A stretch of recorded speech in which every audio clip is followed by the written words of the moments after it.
Hello, very good morning, dear students. Today, again, in this lecture, we have another important passage from the Merchant of Venice, which is prescribed in your syllabus.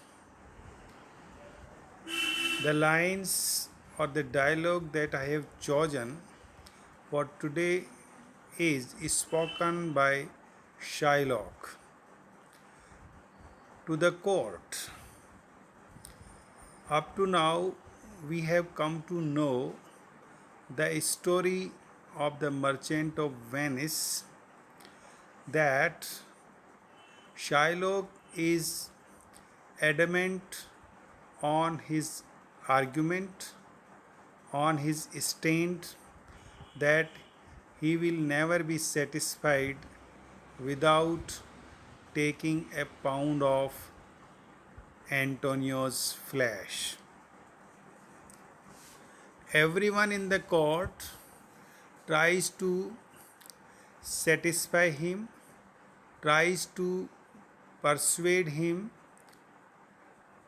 tries him to show the sympathy for Antonio, but he did not agree. We also have come to know about the lawyer who is pleading for Antonio in the court. And the lawyer is not any one else but Portia, the newly wedded bride of Bassanio. And for that cause, Bassanio took the loan, and all these things happened in this way. Therefore, Portia changed her dress, disguised herself into male, young lawyer, and have come to fight this case in place of Dr. Bellerio, the famous lawyer of the city. When she found that Shylock is not changing his mind, not showing sympathy and mercy towards Antonio, she gives the logic.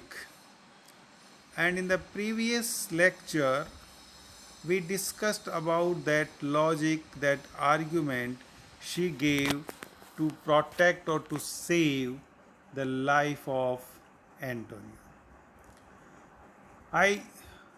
I'm sure you remember very well what argument she gave. She said, it's okay, Shylock is entitled to get a pound of flesh of Antonio. But according to the law, according to the bond's writing or words, he can get only a pound of Antonio's flesh, not much, not more, not less. That is, there will be the scale, and it will be put into that scale, and he cannot cut even more a grain or less a grain. That is, he will have to exact 1 pound of his flesh. This was the one reason that she gave to Shylock. The another reason that she gave to Shylock was that if that there should be no bleeding while taking a pound of flesh from Antonio's body. Because this is not written in the bond. If he bleeds, then it is against the bond. It will be against the bond. And Shylock will have to pay for the sufferings that Antonio will face. That is, it means Shylock will put Antonio's life into death. And this is not according to the bond. And if it happens, then Shylock will have to face the punishment or the penalty that will be decided by the court as well. This is what we have seen up to now in our previous video or lecture. Now we have this dialogue that is spoken by Shylock to the court. On being said by Portia that he will have to face the consequences thereafter because he has put the life of a Christian into danger, then Shylock speaks. It's okay, then I have nothing. If you confiscate my property, if you give me the sentence to death, then it's okay. I am ready to die. But I don't want that my property should be seized. So let's go with these lines. Nay, take my life and all, pardon not that. You take my house when you do take the prop that sustain my house. You take my life when you do take the means whereby I live. So, in other words, he means to say that you are taking my life. If you are confiscating my property, if you are the state is acquiring my property, then there is no life for me.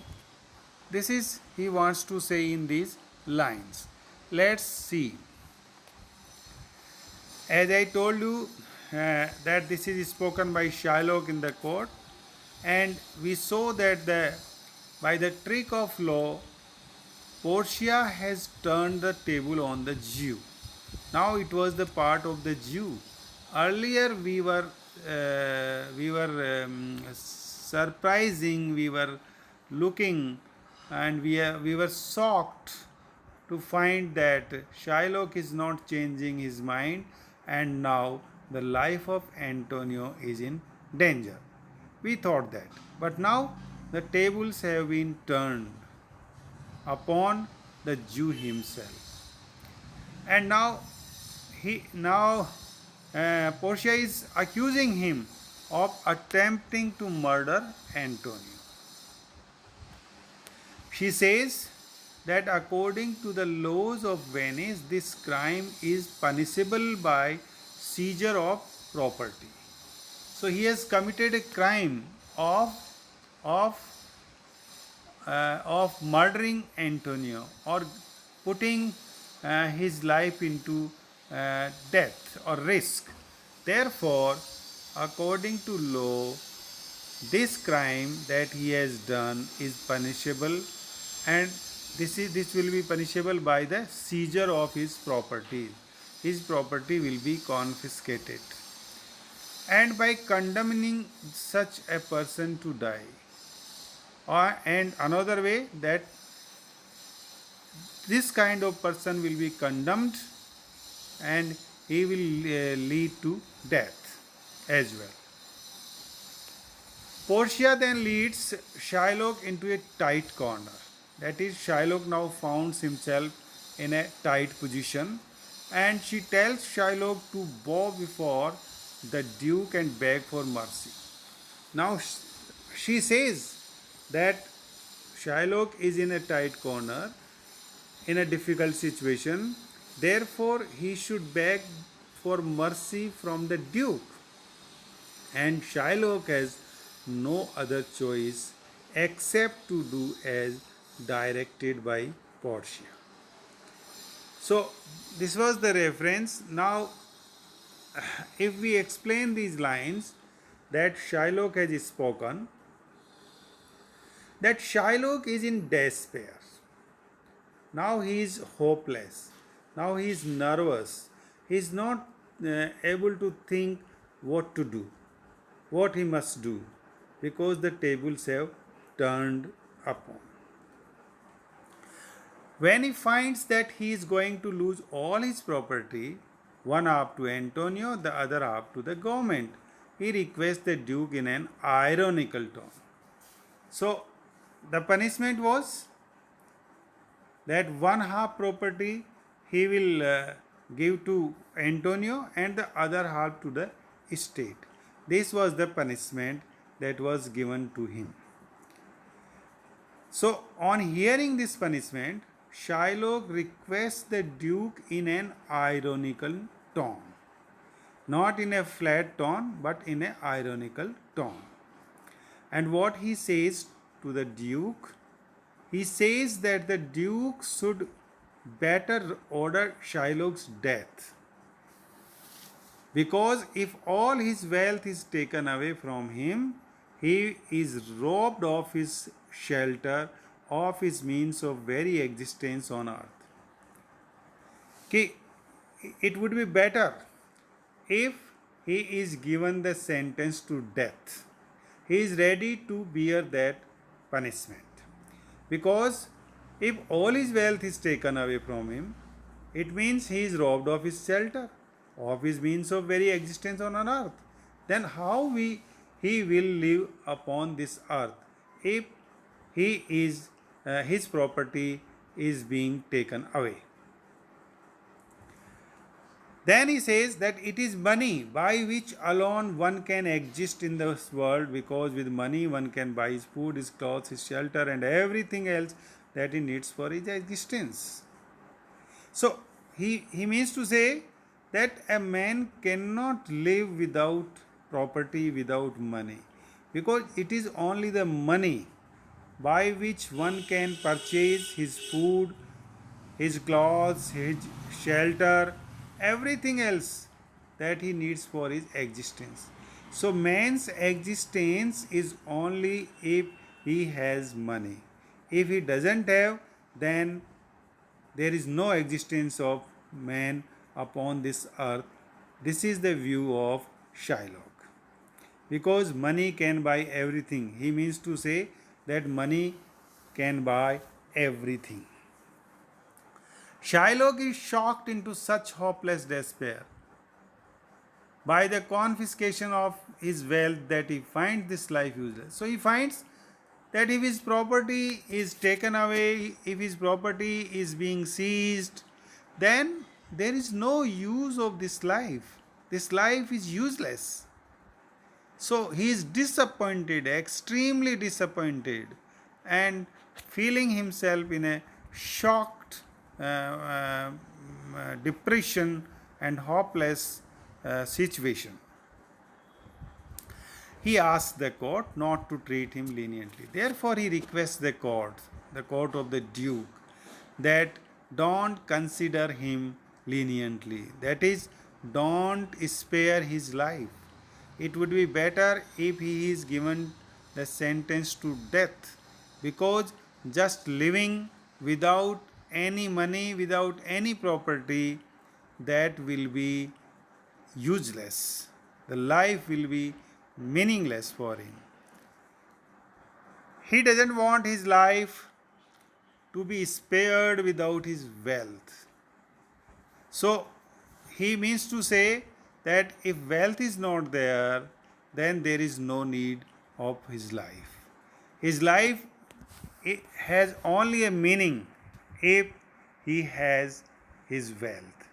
If his wealth is confiscated or seized, then there is no utility of his life. He is not all interested in living if one half of his property is commuted into a fine.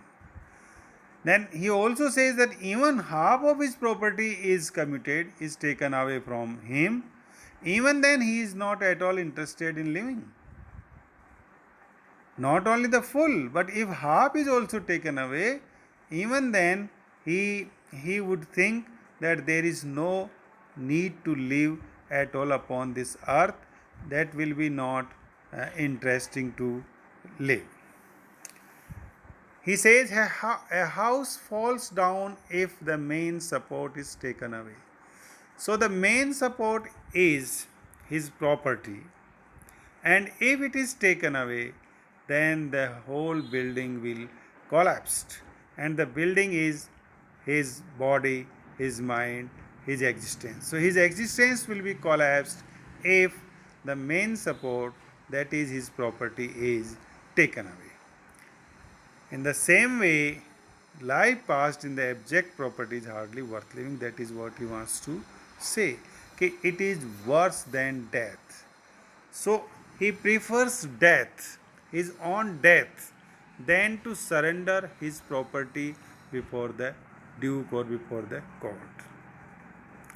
So we have seen how Shylock is in the last trying to defending his case, and he is not making the request.